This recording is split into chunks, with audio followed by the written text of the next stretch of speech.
এবার দেখাবো আপনাদের সব থেকে বেশি সংখ্যক প্রশ্ন এসেছে কোন প্রশ্নগুলো।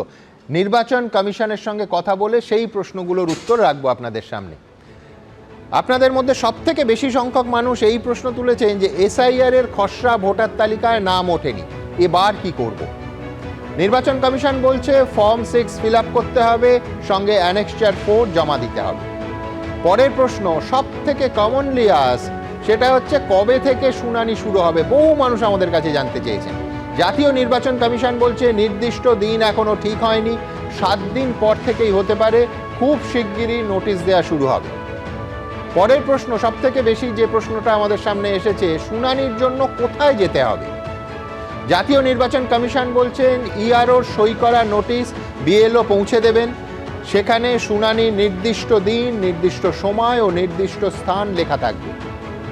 পরের প্রশ্নে আসব যে ছেলে মেয়ে বাইরে আছে, কর্মক্ষেত্রে আছে, সেই ক্ষেত্রে তাদের হয়ে তাদের মা বাবা কি শুনানিতে যেতে পারবেন। জাতীয় নির্বাচন কমিশন বলছেন হ্যাঁ, ছেলে মেয়ের হয়ে মা বাবা শুনানিতে যেতে পারবেন। এই বিষয়টা নিয়ে নির্বাচন কমিশন একটা এসওপি তৈরি করবে।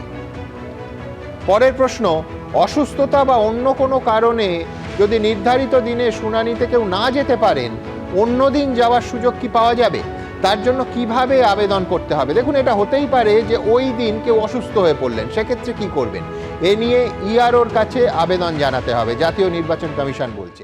এবিপি আনন্দ, এগিয়ে থাকে, এগিয়ে রাখে।